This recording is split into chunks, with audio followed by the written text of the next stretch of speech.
Captain Hana Kim stood at the window of Earth Defense Station Alpha, her eyes fixed on the stars. The night sky had always given her peace, but today it filled her with worry. 3 massive ships had appeared at the edge of Earth's solar system 2 days ago. They were unlike anything humans had ever built. "Captain, they're moving again," said Day Park, her second in command. His voice was steady, but Hana could hear the fear beneath his words. She nodded and turned to the main screen. The alien ships were huge, each one bigger than the largest city on Earth. They moved with a grace that seemed impossible for their size. "How long until they reach Earth orbit?" she asked. 6 hours, Captain," said Day, checking the computer readings. "All defense systems are ready, but—" He didn't finish his sentence. He didn't need to. Earth's weapons were good against other humans. No one knew if they would work against whatever was coming from the stars. The world leaders gathered in the United Nations building in New York. Outside, people packed the streets. Some prayed, some cried. Some just stared at the sky where 3 dark shapes now hung like new moons. Hana adjusted her uniform as she entered the large meeting room. As Earth's top military officer, she had to be here when the aliens made contact. If they made contact, they might just attack. "Anything new?" asked President Lee, leader of the World Alliance. "No, sir," said Hana. "They're just sitting there. No signs of weapons, no attempts to talk. Nothing." As if hearing her words, the large screen at the front of the room lit up. Everyone fell silent. Face that appeared wasn't what anyone expected. It looked almost human, but with skin that shimmered like metal and eyes that glowed a soft blue. When it spoke, its mouth didn't match the words they heard. "People of Earth, I am High Commander Zal of the Vespari Empire. We come in peace and wish to establish relations with your world." President Lee stepped forward. "We welcome you to Earth, High Commander. I speak for our world. We are happy to talk with you." The alien's face showed what might have been a smile. "Excellent. We will send a small ship to your location. Please prepare to receive our delegation." The screen went dark. "Well," said President Lee, looking around the room. "That went better than expected." Hana wasn't so sure. In her experience, when someone much stronger than you wanted to talk, it usually meant they wanted something you wouldn't want to give. 3 hours later, Hana watched as the small alien ship landed outside the UN building. It was beautiful, sleek and silver with no visible engines or weapons. A door appeared in its smooth side, and 3 tall figures stepped out. The aliens wore what looked like ceremonial armor, shining plates that covered their chests and shoulders, but left their arms and heads exposed. They walked with the confidence of people who feared nothing. High Commander Zal was easy to spot, taller than the others with more elaborate markings on his armor. He approached President Lee and bowed slightly. "Thank you for this welcome," said Zal. His voice sounded strange, coming through some kind of translator. "We have watched your world for some time. You are a young species, but interesting." "We have many questions," said President Lee. "As do we," replied Zal. "But first, perhaps you would show us your world. We are particularly interested in your defense capabilities." Hana felt a chill run through her. Why would peaceful visitors want to see Earth's weapons first thing? The next day, Hana led the alien delegation through Earth Defense Headquarters. She had been ordered to show them everything, a decision she strongly disagreed with but had to follow. "This is our main control room," she explained as they entered a large space filled with screens and officers at work. "From here we can coordinate all Earth's defense systems." High Commander Zal looked around with what Hana now recognized as amusement. "Very colorful," he said. "All these different screens and buttons. We automated such systems thousands of years ago." Day Park stepped forward with a tablet. "Would you like to see our weapon systems, High Commander?" "Please," said Zal. Day showed images of Earth's best weapons, missile systems, fighter jets, tanks, and the orbital defense platforms. One of the other aliens, introduced as Science Officer Mox, made a sound that their translators didn't catch. It sounded like laughter. "Is something funny?" asked Hana, trying to keep her voice neutral. Forgive, Mox, said Zal. It's just that, well, you still use explosives and metal projectiles. It's been so long since we've seen such primitive methods. Hana felt her face grow hot. Our weapons are highly effective for our needs. Of course, said Zal, still smiling that strange smile. For your current level of development, they are impressive. May we see your nuclear weapons facilities? I'm afraid those are off limits, said Hana firmly. A pity, said Zal. Though we already know their locations from orbit, your nuclear devices are quaint. We abandoned such crude power sources long ago. The third alien, Security Officer Vex, spoke for the first time. Do not worry about offending us, Captain Kim. All species go through this kind of projectile phase. You throw metal very fast. Later, you will learn about energy manipulation and proper shield technology. Our shields can stop anything moving at any speed, added Mox proudly. Physical objects simply cannot penetrate them. Hana nodded politely, but her mind was racing. The aliens wore no personal protection beyond decorative armor. If their shields were so good, why show any defense at all? Unless the armor wasn't armor at all, but just for show. Would you like to see our training facilities? She asked, changing the subject. Very much, said Zal. We are curious about how you prepare your warriors. As they walked, Hana noticed another strange thing. The aliens seemed fascinated by the simplest Earth weapons, the guns carried by security guards, the combat knives on display in the training room, things that hadn't changed much in centuries. You still train with these metal blades? Asked Mox, pointing to a combat knife. Some situations require silent, reliable weapons, explained Day. A knife never runs out of ammunition or power. The aliens exchanged glances that Hana couldn't read. Fascinating, said Zal. On our world, we have no need for such things. Our personal shields protect us from all harm. All harm? Asked Hana. That sounds impressive. It is the natural evolution of defense technology, said Zal. First, you protect yourself with armor. Then you realize that stopping an attack before it touches you is more efficient. As they continued the tour, Hana sent a silent message to Day on her tablet. They think our weapons are jokes. Make note of everything they laugh at. Day's reply came quickly. Already on it, Captain. Something's not right here. By the end of the day, the aliens had seen most of Earth's defense systems. Throughout the tour, they had become less careful about hiding their amusement. Every gun, every missile, every fighter jet seemed to entertain them greatly. Thank you for this informative day, said Zal as they prepared to return to their ship. Your hospitality is appreciated. Tomorrow, we would like to discuss potential relations between our peoples. We look forward to it, said President Lee, who had joined them for the final meeting. After the aliens left, Hana, Day, and the president gathered in a secure room. They were laughing at us, said Hana bluntly. They think our weapons are toys. Is that good or bad? Asked the president. I'm not sure, said Hana. But I noticed something important. They rely completely on their shield technology. They wear no real armor, carry no weapons themselves. Overconfidence? Suggested Day. Or their shields really are that good, said Hana. But every defense has a weakness. We need to find theirs, before they decide we're not worth talking to anymore. The president looked out the window at the alien ships hanging in the sky. You think they might attack? I think, said Hana carefully, that no one crosses the stars just to make friends. They want something. We need to be ready when they finally tell us what it is. She didn't say what she was really thinking, that the aliens' amusement at Earth's weapons might be the only thing keeping them safe. For now. 3 days after the aliens first landed, Captain Hana Kim could not sleep. Something about the Vespari bothered her deeply. Their smiles were too wide, their interest in Earth's weapons too keen.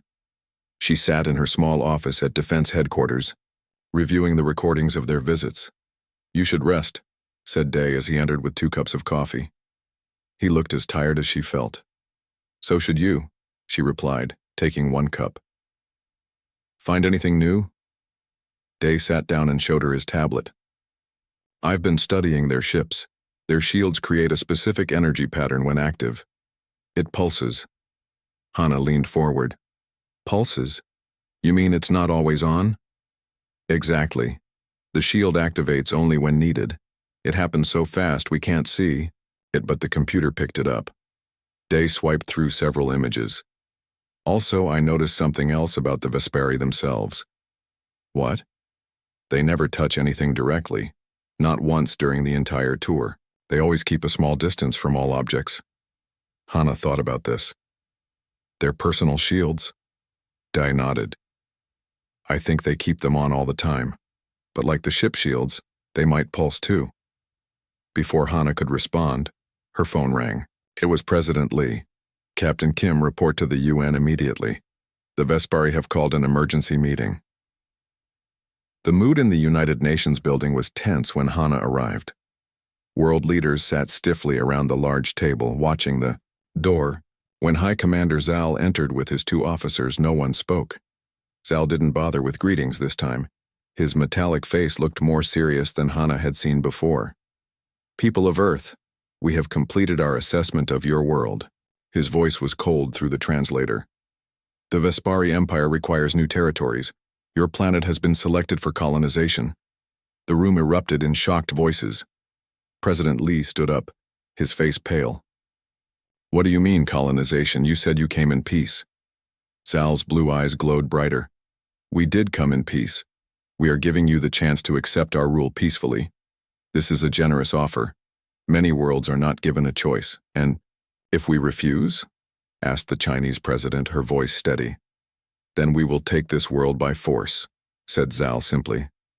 Your weapons cannot harm us. We have studied them thoroughly. Your most powerful nuclear devices would not even dent our smallest ship. Hana watched carefully as Zal spoke. There it was again. That hint of amusement when he mentioned Earth's weapons. We are not unreasonable, continued Zal. Humans will be allowed to continue living under Vespari guidance. Many of you will be relocated to make room for our settlements. Some will serve in Vespari homes. The rest will work in the mines or farms. Slaves, said President Lee quietly. You're talking about making us slaves. Zal shrugged, a very human gesture that looked wrong on his metallic shoulders. Call it what you wish. You have 3 Earth days to make your decision. If you surrender, we will begin a smooth transition. If you resist, he let the threat hang in the air. Without waiting for a response, the Vespari turned and left the room. 2 hours later, Hana stood before the World Security Council, the military leaders of Earth's 7 major defense regions. The emergency meeting had been called in a bunker deep beneath the Rocky Mountains. They're going to attack no matter what we decide, said General Choi of the Asian Alliance. The colonization talk is just to make us drop our guard. Agreed, said Admiral Garcia. But how do we fight ships that can't be harmed by nuclear weapons? All eyes turned to Hana. Captain Kim, said President Lee, you've spent the most time with these aliens. What's your assessment? Hana took a deep breath. Their technology is far beyond ours in many ways. But I think they have a weakness. She nodded to Day, who brought up images on the main screen. The Vespari rely completely on their shields, she explained. They wear no real armor. They carry no physical weapons. And they were extremely interested in our most basic weapons. Guns, knives, even bows and arrows from the military museum. So? Asked the Russian general. So I think they've evolved beyond physical weapons entirely, said Hana. Their shields stop energy weapons, lasers, plasma, all the things an advanced civilization would use. But when was the last time they faced bullets, or arrows, or a simple knife? Dr. Jin Yoon, Earth's leading xenobiologist, stood up. He had been studying the limited biological data they had on the Vespari. Captain Kim's theory has merit, he said. The Vespari physiology shows no signs of natural armor or quick healing. Their skin appears even more fragile than human skin. If something got past their shields, they would be very vulnerable. If something got past their shields, repeated General Choi. That's a big if. Day stepped forward. Sir, we've detected a pattern in their shield technology. It pulses. Activates and deactivates many times per second. It happens so fast we can't see it, but it's there. He showed the data on the screen. If we could time an attack precisely between pulses. The room fell silent as everyone considered this. That's a split-second window, said Admiral Garcia finally. How could we possibly time an attack that precisely? Engineer Suho Lee, who had been quietly listening, spoke up. We could create a targeting system that detects the shield, pulses, and automatically fires in the gaps. For one gun, maybe, said the Russian general, but we would need to arm millions of soldiers this way. Not necessarily, said Hana. What if the aliens don't keep their shields fully active all the time? They seem very confident that our weapons can't hurt them, maybe too confident. President Lee leaned forward. What are you suggesting, Captain? I'm suggesting we test my theory, said Hana. Let me take a small team and try to capture one of them. If we can prove their shields have a weakness against physical weapons, we might have a chance. The council members looked at each other. Finally, President Lee nodded. You have 24 hours, Captain Kim. That leaves us one day to prepare a global response based on what you find. The next morning, Hana, Day, and veteran sniper Tae Sung lay hidden on a hill overlooking the small Vespari shuttle that had landed near the Grand Canyon. The aliens had begun surveying Earth, marking locations for their future colonies. Target in sight, whispered Tae, looking through his rifle scope. 3 Vespari, examining the rock formations. Remember, non-lethal shots only, said Hana. We need one alive for testing. Day checked his equipment one last time. Shield pulse detector ready. It will give us a signal when there's a gap. Hana nodded, her heart pounding. On my mark, the 3 Vespari were standing close together, pointing at the canyon. None of them were looking toward the hill. Now, said Hana. Tae fired 3 shots in quick succession. The first 2 bullets hit the dirt near the aliens, a warning. The third, guided by Day's pulse detector, struck one of the Vespari in the leg. The alien fell, screaming in a high-pitched voice that needed no translator to convey pain. The other 2 Vespari turned in confusion, clearly shocked that their companion had been hurt. It worked, breathed Day. The bullet went through. Hana was already moving down the hill. Quick before they call for help. The 2 standing Vespari finally spotted the humans approaching. They raised their hands, and the air around them shimmered. Their shields activating fully, but they had no weapons to fight back with. Day fired his specially designed net launcher. The heavy net, made of simple rope and metal weights, passed through the pulsing shield of one alien and wrapped around him. The Vespari fell, struggling against the primitive restraint. The third alien turned to run, but Tae's next shot caught him in the shoulder. Another scream, another fall. Within minutes, all 3 Vespari were secured with simple rope. Their shields, designed to stop energy weapons and high-speed projectiles, had failed against basic human weapons fired at precisely the right moment. How? Demanded one of the aliens, his blue eyes wide with fear. How did you get through our shields? Hana knelt beside him. You made a mistake, she said quietly. You thought technology always moves forward in the same direction. But sometimes the old ways still work best. She looked at Day and Tae, then at their alien prisoners. Call the president, she said. Tell him we have proof, and then tell him to prepare Earth for war. They're moving their ships into attack position, said Day, pointing at the large screen in the command center. Red dots showed Vespari vessels spreading out over major cities worldwide. It had been 18 hours since Hana's team captured the 3 Vespari scouts. The aliens in orbit had noticed their missing comrades and had stopped all communication. Now they were clearly preparing for war. Captain Hana Kim looked at the tired faces around her. The World Security Council had been meeting nonstop, planning Earth's defense based on what they had learned from the captured aliens. Time update? She asked. 29 hours until their deadline, replied General Choi. But I don't think they'll wait that long now. President Lee stood up. His eyes were red from lack of sleep, but his voice was strong. Then we don't wait either. Captain Kim, report on the shield weakness. Hana nodded to Engineer Suho, who stepped forward with his tablet. We've confirmed that all Vespari shields pulse at regular intervals, said Suho. The gaps last only milliseconds, but they're predictable. He showed a chart on the main screen. They follow this pattern. Once we know it, we can time our attacks to hit during the gaps. Can we make enough targeting systems in time? Asked Admiral Garcia. Suho shook his head. Not for everyone, but we don't need to. The Vespari don't keep their shields fully active all the time. They activate them only when they detect energy weapons or very fast objects coming at them, so slow-moving projectiles might get through, asked the Russian general, looking interested. Yes, said Suho. We tested it on the prisoners. Things like arrows, thrown knives, even slow bullets don't trigger their shield response. A murmur went through the room. Suddenly, Earth's primitive weapons seemed much more valuable. Dr. Jin stepped forward next. We've also learned more about Vespari biology. Their skin is thin, almost like paper. They evolved on a world with few natural predators and have relied on technology for protection for so long that they lost their natural defenses. So if we get past their shields? Began General Choi. Even minor wounds could be serious for them, confirmed Dr. Jin. President Lee looked at the map showing the Vespari ships. We need to get this information to every military base, every police station, every hunting club in the world. Everyone with a weapon needs to know how to use it against these aliens. Sir, said Hana, that's exactly what I was thinking. 4 hours later, Hana walked through the busy halls of defense headquarters. Every room was filled with people preparing for the coming battle. Weapons were being distributed.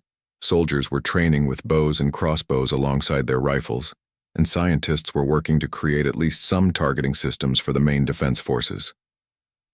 She entered the lab where Tae-sung was helping train snipers. Remember, he was saying to the group, don't shoot too fast. The standard sniper rifle bullet travels at about 800 meters per second. That's too fast. It will trigger their shields. You need to load these special low-velocity rounds instead. He held up a different-looking bullet. These travel at about 200 meters per second, slow enough to slip past their shield triggers but still fast enough to do damage. One of the snipers raised his hand. What about regular soldiers with normal guns? They'll need to get closer, explained Tae. Within 50 meters if possible. At that range, even if the shield activates, the bullet can sometimes get through before it's fully formed. Hana nodded in approval and moved on to the next room, where Dai was examining the Vespari technology they had taken from the prisoners. Any progress? She asked. Dae looked up, his eyes bright with excitement. Yes, I figured out how their communicators work. We can listen to their transmissions now. What are they saying? They're confused, said Dae with a small smile. They can't understand how we hurt their scouts. Their commander is angry, demanding they prepare for a full attack. When? Tomorrow morning, 6 a.m. They're not waiting for the deadline after all. Hana checked her watch. That gives us less than 12 hours. There's something else, added Dae. Their main ships never land. They send down smaller vessels with troops. The big ships stay in orbit and provide support. Hana thought about this. So if we can take out the smaller ships as they land, we might have a chance, finished Dae. At the United Nations building, President Lee addressed the emergency worldwide broadcast. His face was shown on screens in every country, translated into dozens of languages. People of Earth, he began. Tomorrow morning, the Vespari will attack. They believe their technology makes them unbeatable. They believe we will surrender or die. They are wrong. He held up a simple bow and arrow. These aliens have forgotten something important. Sometimes, old weapons work best against new enemies. Their shields are designed to stop advanced attacks, lasers, fast bullets, explosives. But simple things like arrows, slow bullets, even rocks thrown hard enough can get through. He put down the bow. Every person who can hold a weapon is now a defender of Earth. You don't need fancy guns. Use what you have. Hunting rifles, bows, even baseball bats if they get close enough. Aim for their heads and chest. Their skin is fragile once you get past the shields. The broadcast continued, giving detailed instructions on how to fight the coming invaders. Across the world, people listened and prepared. Sporting goods stores emptied of bows and arrows. Hunting rifles were distributed. In some places, people even made spears and slingshots. It was, Hana thought as she watched from command center like stepping back in time. Humanity was embracing its primitive past to save its future. As night fell, Hana found herself on the roof of defense headquarters. The stars were bright above her, but she could also see the dark shapes of the Vesperi ships blocking parts of the sky. Couldn't sleep either, asked a voice behind her. It was Suho, carrying 2 cups of coffee. She took one with a grateful nod. Just thinking. About tomorrow? About history, she said. Humans have been fighting each other for thousands of years. We've tried every possible way to hurt each other. The Vespari, they've only fought advanced enemies. They've forgotten the basics. Suho looked up at the ships. You think we can win? I think, said Hana slowly, that they've made the oldest mistake in war. They've underestimated their enemy. They stood in silence for a while, watching the stars and the alien ships. I should go check the targeting systems again, said Suho finally. We've managed to build about 1,000 of them. Not many, but maybe enough for the key defense points. How? Do they work? Asked Hana. They attach to any weapon, explained Suho. They detect the shield pulse pattern and give the shooter a signal, a green light, when it's the right moment to fire. It's simple, but it works. After Suho left, Hana stayed on the roof a little longer. She thought about the Vespari, so advanced yet so vulnerable. They had crossed the stars with their amazing technology, only to be threatened by bows and arrows. Her phone beeped with a message from Day. All forces in position. First attack expected at 0600 hours. The world is ready. Hana took a deep breath of the cool night air. In a few hours, Earth would face its greatest test. But for the first time since the huge alien ships appeared in the sky, she felt something new. Hope. She sent a simple reply to Day. Tell everyone to remember the plan. Let them fire first. Let them think they've won. Then we show them what primitive really means. The sun had not yet risen when the first Vespari landing ships broke through the clouds over New York City. They were smaller than the massive ships in orbit, but still big enough to cast long shadows over the streets. Similar scenes played out in cities around the world. London, Tokyo, Moscow, Beijing, all watched as alien vessels descended through the morning sky. Captain Hana Kim stood on the roof of the United Nations building, her binoculars trained on the nearest landing ship. Beside her, Day and Tae were checking their weapons one last time. Remember the plan, said Hana quietly. No one fires until I give the signal. We need them to think their shields are working. Across the city, soldiers and civilians alike waited, in hiding. Some held guns with the new targeting systems attached. Others carried bows, crossbows, or simpler weapons. All waited for Hana's signal, which would be broadcast to defense forces worldwide. The first Vespari ship landed in Central Park, flattening trees as it touched down. Its smooth sides opened, and aliens in what looked like battle armor marched out.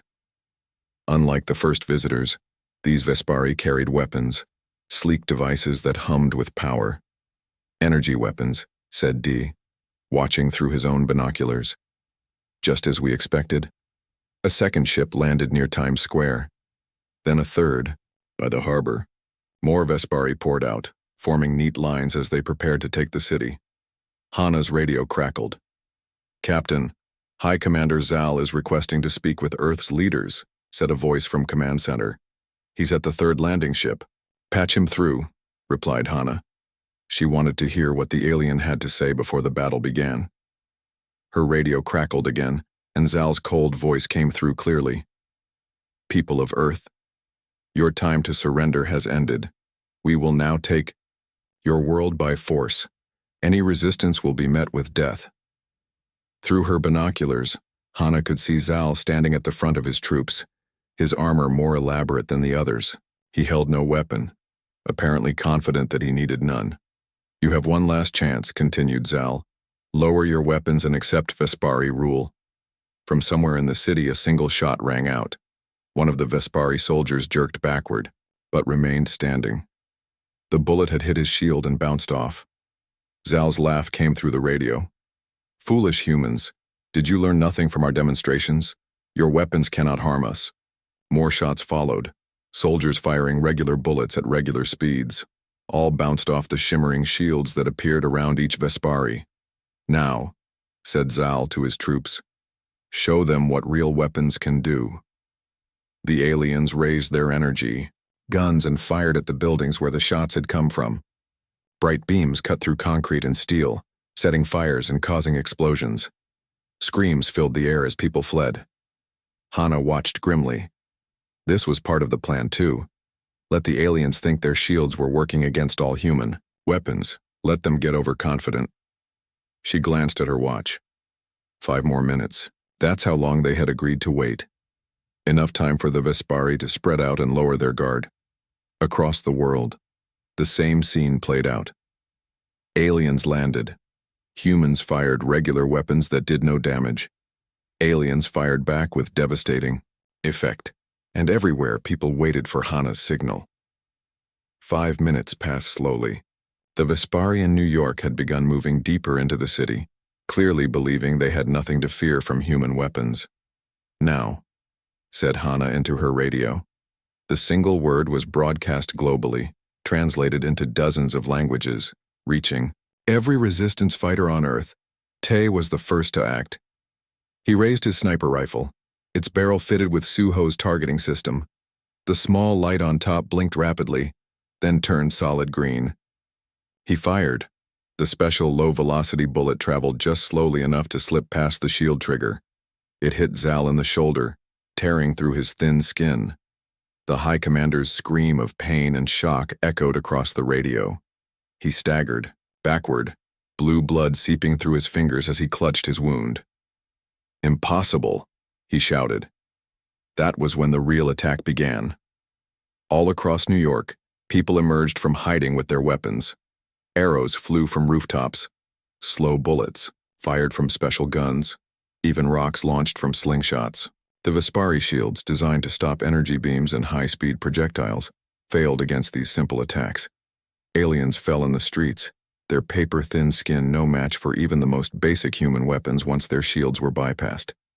"Their shields are down," shouted someone. But that wasn't quite right. "Their shields aren't down," called Hana as she fired her own modified pistol. "They're just useless against the right weapons." The aliens tried to fight back, their energy weapons cutting deadly paths through buildings. But they couldn't hit what they couldn't see, and humans had been fighting from cover for thousands of years. In Central Park, a group of park rangers and hunters with bows took down an entire squad of Vespari. Near the harbor, fishermen with harpoon guns proved especially effective. And in Times Square, tourists armed with souvenir baseball bats attacked aliens whose shields had failed to stop arrows shot by police officers. Hana led her team through the streets toward Zal's position. The High Commander was retreating to his ship surrounded by guards. Their shields were now fully active, the shimmering effect visible around each alien, but arrows and slow bullets still passed through at the right moments. "We need to capture Zal," said Hana.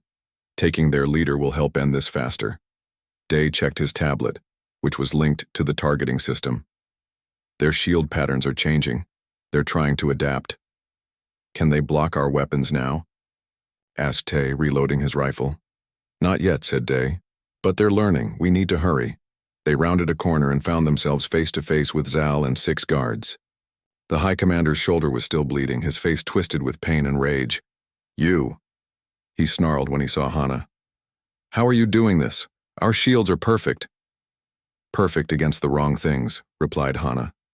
She raised her pistol, waited for the green light, and fired. The bullet passed through the shield gap and hit one of the guards in the leg. He fell with a cry.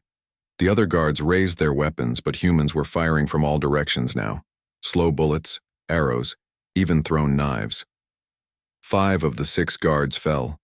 The last one, seeing his commander in danger, did something unexpected. He threw himself in front of Zal, using his body as a shield. It was such a human action that it made Hana pause. These aliens, for all their technology, still understood sacrifice. That moment of hesitation nearly cost her everything. Zal raised a small device and pressed a button. The air around him and his remaining guards shimmered differently. A new kind of shield, stronger than before. "You may have found a flaw in our standard shields," said Zal, "but our command shields are different. Nothing you have can penetrate them." He raised his own weapon, a smaller version of what his troops carried. "And now, Captain Kim, you will die." But before he could fire, the ground shook. A deep rumble filled the air, followed by a flash of light from above. "What's happening?" demanded Zal, looking up. Hana smiled. "That would be our submarines." Around the world, submarines hidden beneath the oceans had been waiting for this moment. On Hana's signal, they had launched missiles, not at the landing ships but at the massive vessels in orbit. Like the bullets and arrows, these missiles had been modified to travel slower than normal during their final approach. The Vespari, ships in orbit, their shields designed to stop high-speed attacks, didn't register the threat until it was too late.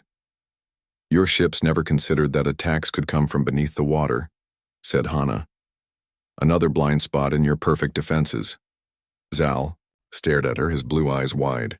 Above them, one of the giant ships in orbit began to fall, breaking apart as it entered the atmosphere. "This is not possible," he whispered. "We are the Vespari. We have conquered 100 worlds.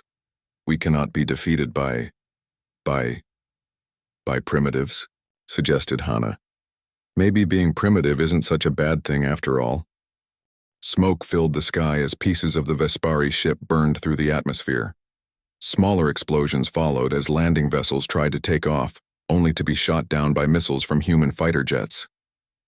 The jets had been modified to fly slower, making them nearly invisible to Vespari sensors. High Commander Zal stared at the destruction, his blue eyes wide with disbelief.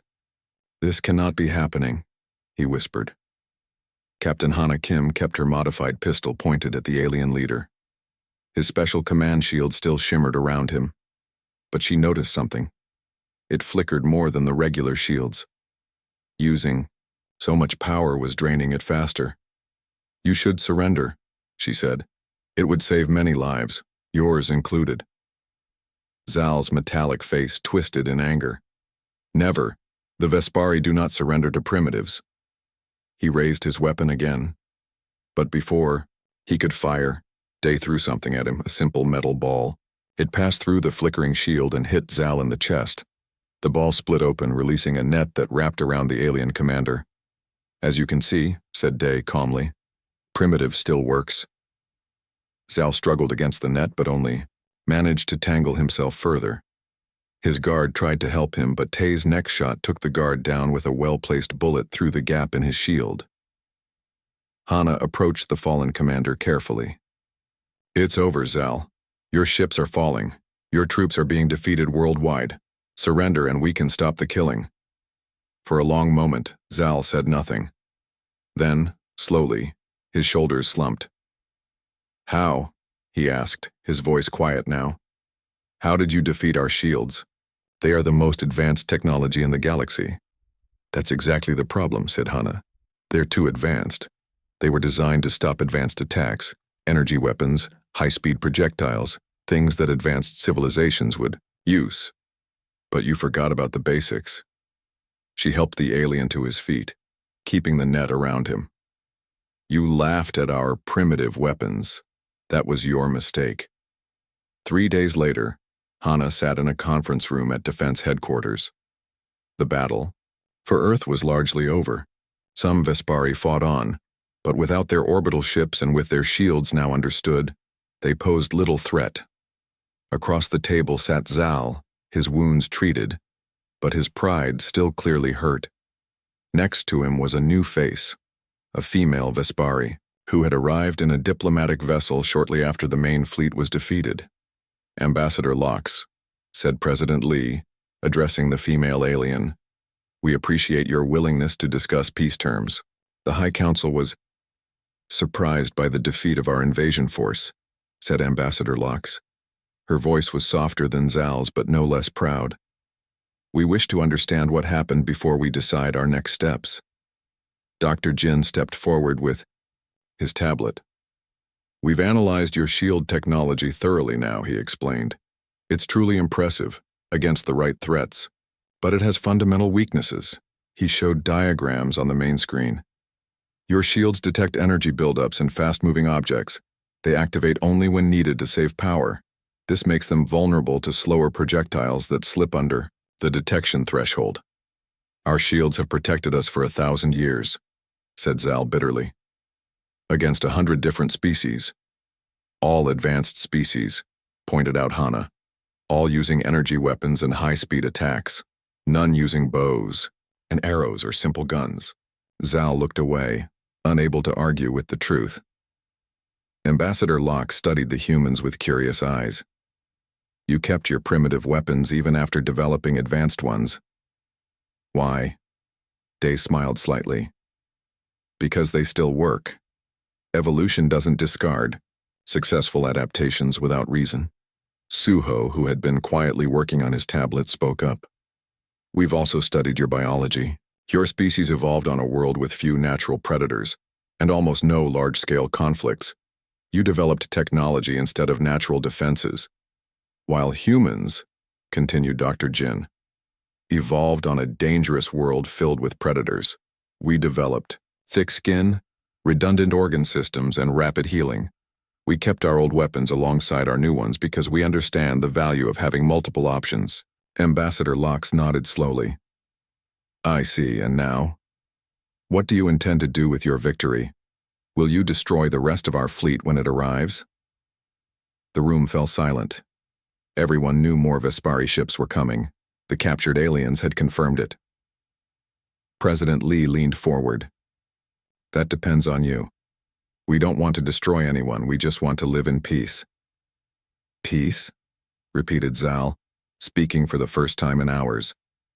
After what we tried to do to your world? Yes, said Hana simply. Peace. But on equal terms. Not as conquerors and conquered, but as different species with different strengths. Ambassador Locke looked at Zal, then back at the humans. The High Council will need proof that you are worthy of such an arrangement. We have never treated a less advanced species as an equal. Less advanced? Tay raised an eyebrow. We just defeated your invasion fleet. Using primitive weapons, said Zal. Using the right weapons, corrected Hana. There's a difference. True advancement isn't about abandoning the old ways. It's about knowing when to use them. Ambassador Locke was silent for a long moment. Then she did something unexpected. She laughed. Not the mocking laugh they had heard from the Vespari before, but a genuine sound of amusement. Captain Kim, I believe you have taught us an important lesson, she said. Perhaps the Vespari have been advanced for too long. We have forgotten what it means to struggle to adapt. You humans still remember. She stood up. I will return to my ship and contact the High Council. I will recommend peace talks, genuine ones, between equals. After the aliens left, President Lee turned to Hana. Do you think they mean it? Or are they just buying time until more ships arrive? Hana thought about the look in Ambassador Locke's eyes, the respect that had replaced the earlier contempt. I think they mean it, she said. They're not evil, just overconfident. We showed them something they've never seen before, a species that keeps its old ways while developing new ones. She looked out the window at the city where cleanup had already begun. People were rebuilding, adapting just as humans always had. In a way, she continued, we taught them something about true advancement. It's not about throwing away your past, it's about building on it. President Lee nodded slowly. From enemies to teachers in less than a week. That might be our most impressive achievement yet. Hana smiled. No. Our most impressive achievement was remembering that sometimes the oldest solutions are still the best ones. Outside, the sun, set on a planet forever changed. Humanity had faced its greatest challenge and survived not by being the most advanced species, but by being the most adaptable, by remembering its roots even as it reached for the stars. And somewhere in orbit, Ambassador Locke was sending a message to her people. a species that had forgotten the value of primitive things, until humans reminded them, with arrows and bullets and courage, that the past still had lessons to teach.